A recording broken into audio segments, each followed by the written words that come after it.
afternoon. Fade to black breaking news for this Wednesday, March 1st, 2023. This is all of the news that you need.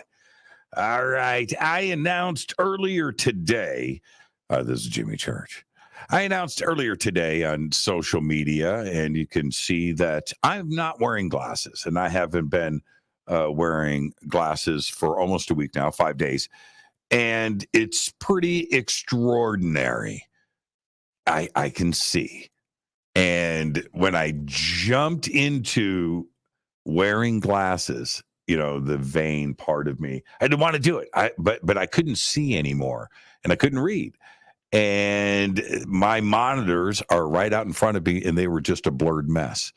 So I started testing a product a couple of weeks ago. I'm not going to mention anything yet, but and suddenly 5 days ago, I could see. And everything is in focus in front of me. So I wanted to start off today because, yes, you can see that I'm not wearing glasses. And that's the elephant in the room. And I'm going to talk about it. That's what's going on. It's amazing. All right. So with that, let's get straight to it. See, I can't see myself. I've got notes and a teleprompter in front of me, so I can't see myself. But let me tell you something. I'm sure I'm smiling. Okay. So let's get straight to it. On this day in history, 1966, Venera 3, a Soviet space probe launched from Kazakhstan, crashes into the planet Venus. Although Venera 3 failed in its mission to measure the Venetian atmosphere, it was the first spacecraft to reach the surface of another planet, even though it crash landed. That's right, on this day in 1966. Here's your Fader fact today. Are you ready? This is vetted. Humans are the only animals on planet Earth with chins.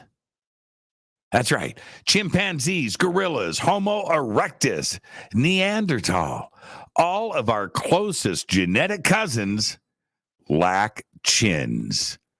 Only modern humans have them, and we don't know why. Some say it's because it makes men more handsome. That's a theory. Breaking news. The U.S. Air Force has grounded 207 KC, RC, and WC-135 jets because their tails might fall off. Seriously. Specifically, the 5-inch pins that hold the tail on are defective. The offending items are apparently non-conforming vertical pins. 2 of these 5-inch pins are used to bear 90% of the load, fixing the vertical stabilizer, the tail fin, on the C-135 family of aircraft.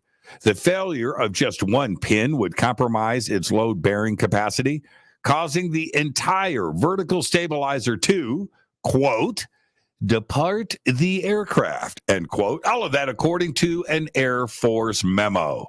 The memo states that metallurgical analysis of 2 non-conformal pins supplied by Blue Dog Industries found flaws including, quote, incorrect material, undersized dimensions, insufficient plating, and lack of shot peening, end quote. Their tails will fall off. Residents of Lincoln County, Tennessee, are becoming more and more upset with the Jack Daniel's distillery due to ethanol emissions in the air, which they believe to be causing whiskey fungus or black fungus. This all began back in 2018 when Jack Daniel's started building 6 of new barrel houses in the area with plans to build another 14. The fungus and ethanol in the air come from what's known as the angel's share, which is when whiskey evaporates into the air and can linger in the air for up to a mile away. Residents began noticing the mold around town, even talking about how the county had stopped cleaning road signs and instead began replacing them when they became so overcome with the fungus that they couldn't be read. In December, a public hearing was held on the issue where residents of the town fought for a filtration system to be implemented at the distillery. Patrick Long, a homeowner who lives near the 6 barrel houses, told the Independent that the issue had caused him to spend about $10,000 annually on power washing his home to remove the fungus.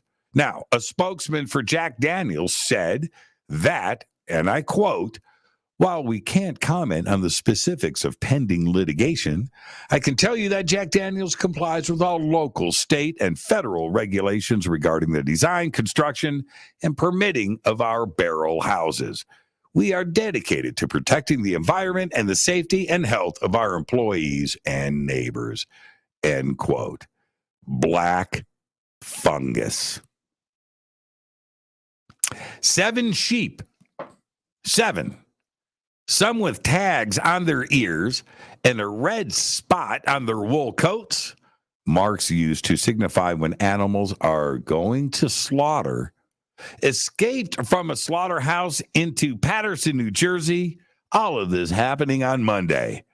Patterson Animal Control decided that the brave sheep would not return to the slaughterhouse and instead contacted Skylands Animal Sanctuary and Rescue in Sussex County for assistance.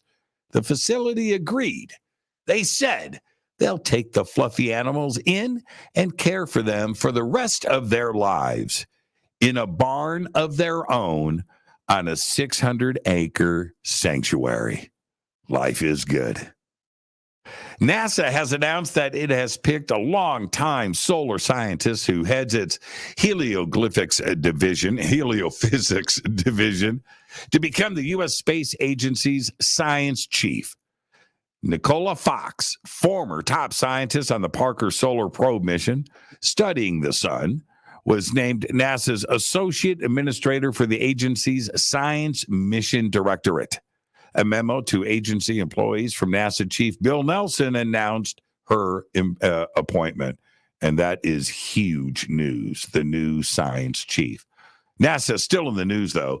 NASA is scrambling to fix glitches affecting its Interstellar Boundary Explorer, otherwise known as the IBEX, and Surface Water Ocean Topography, the SWOT, SWOT missions. Launched in 2008, the IBEX spacecraft orbits the Earth looking onward to detect energetic neutral atoms and study how solar wind interacts with matter and radiation at the farthest reaches of the solar system. NASA has reset its flight computer many times over its 15-year life, but Mission Control has failed to regain communications after its latest attempt. The system entered contingency mode on February 18th, and although the spacecraft's flight software seems to be operational, additional software commands sent by Mission Control have been ignored. Meanwhile, NASA engineers are also trying to figure out what's wrong with their SWOT satellite, the SWOT, jointly developed with France, the Canadian Space Agency, and the UK Space Agency. The Surface Water Mapping spacecraft was launched back in December of 2022, just a few months ago.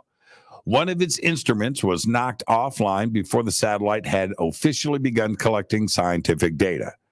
The K-band radar used to measure water surface heights was turned on in mid-January before one of its high-powered amplifier subsystems randomly shut down.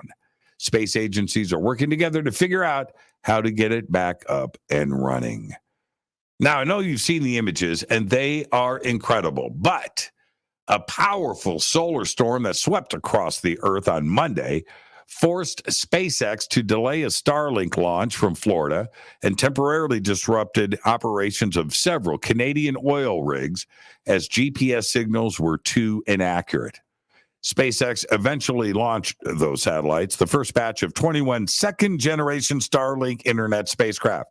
They did that at 6:13 p.m. Eastern Time on Monday after the storm had passed. It was classified by the U.S. National Oceanic and Atmospheric Administration as a strong G3 storm. Liftoff occurred about 4.5 hours later. And since we're talking about Starlink, by the way, the European Union is going to launch its own satellite communications constellation. The European Parliament adopted the proposal for the infrastructure for resilience, interconnection, and security by satellites, otherwise known as IRIS, that constellation on February 14th, Valentine's Day. The nearly unanimous decision was backed by 603 votes with just 6 against. Approval of the project follows the high-profile role of SpaceX's Starlink communication satellites in aiding the defense of Ukraine, and with the Russian invasion highlighting the need for secure, sovereign European capabilities. IRIS will see the building of multi-orbitable connectivity infrastructure with the launch of 170 satellites into low Earth orbit between 2025 and 2027. So there you go. There's your Fade to Black breaking news for this Wednesday, March 1st, 2023. All of the news that you need. And yes, I can see. Fade to Black breaking news is produced by Renee Newman. I'm Jimmy Church. Go Beckley Tappy.